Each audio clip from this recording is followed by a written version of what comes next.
Coyote Christina, back on the beach. So excited to be back in South Carolina.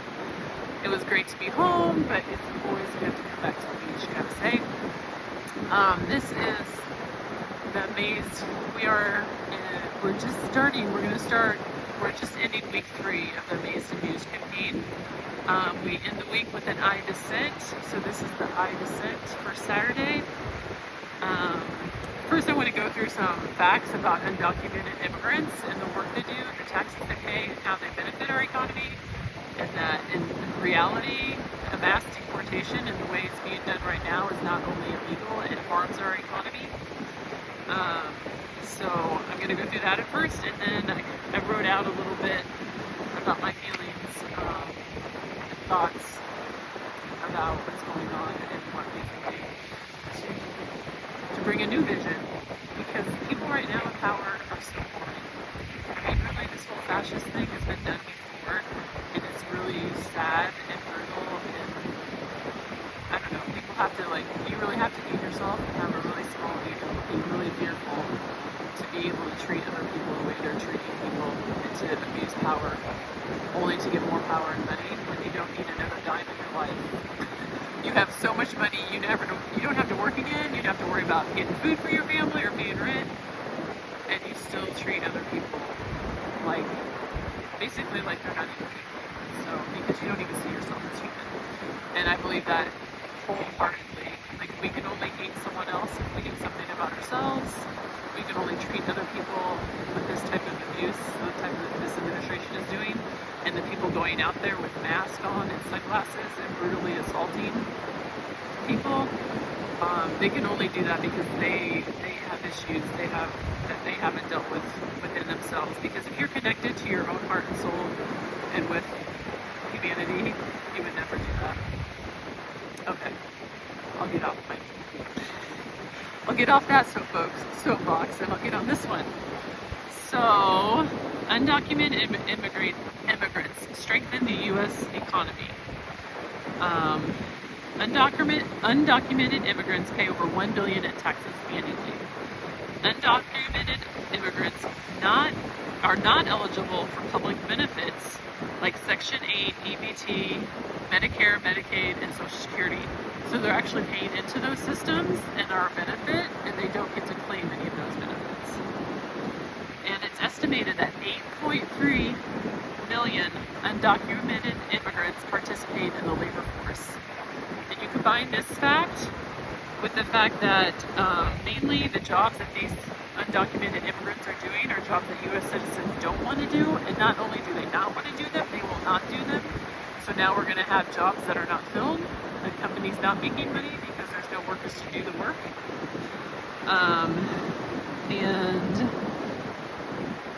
Unemployment has been at record lows, as well as we've had a workforce shortage for years.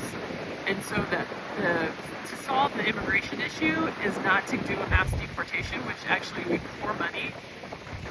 Who knows how much money is being paid out to these people with masks on to terrorize our communities, and then for the planes and the deportation and the detention centers, we're spending our money on that.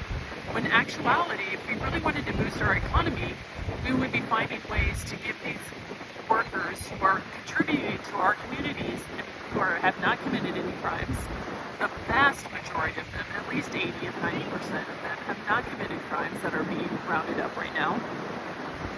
So if we truly wanted to solve the immigration issue, we would be finding legal avenues so that these undocumented immigrants can work legally in the country to support our economy and keep supporting it even more than they already are.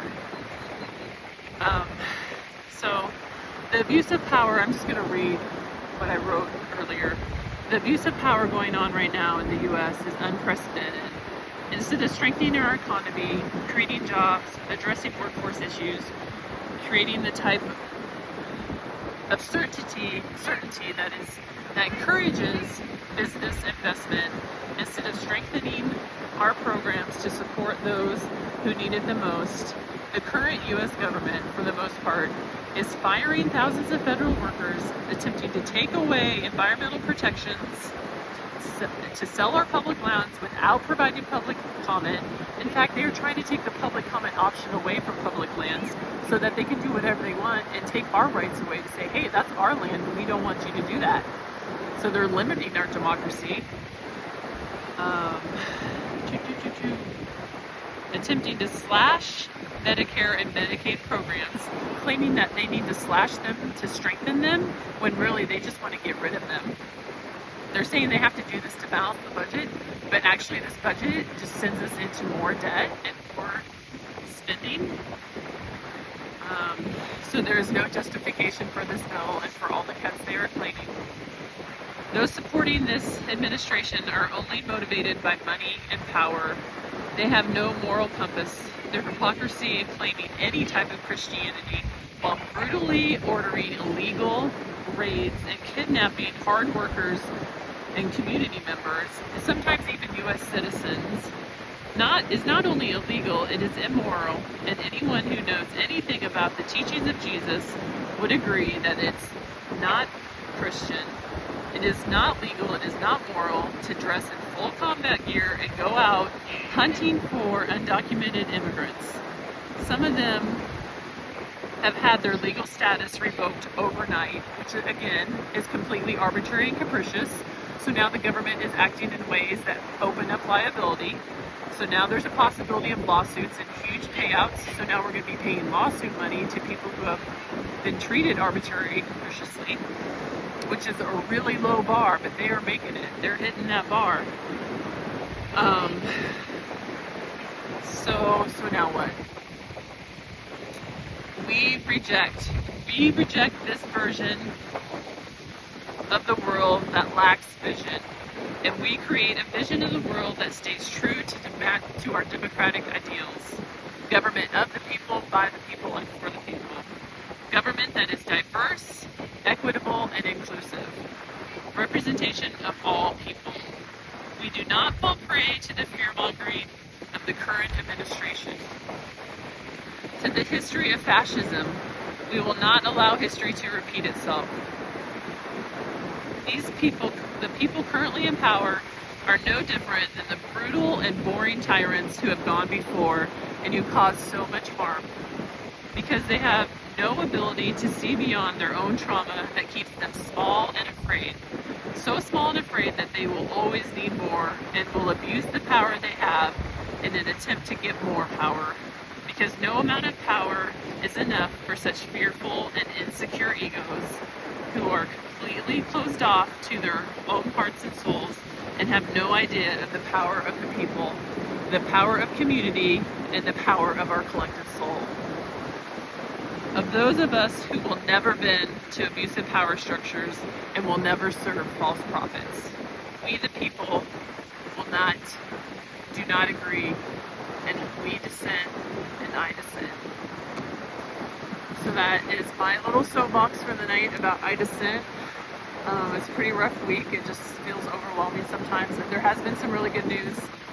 They've had to take out of the bill, they had to take out the part about selling public lands, and they took out the part where government officials were not going to be held accountable. Courts could not hold federal officials, government officials accountable. But there's still lots of stuff they're trying to do just to give that is completely only beneficial to them. So just wanted to keep people up to date and come together, because I believe in community. I believe in supporting other people and standing up for their rights when they can't stand up, standing up for my rights when they're being stepped on, trampled on, and calling out illegality and immorality when I see it. So, I dissent, baby. We the people. Let's do this. Stay strong. Whenever you can, stand up for your own rights and stand up for other people's rights, and believe in our community. Bye-bye.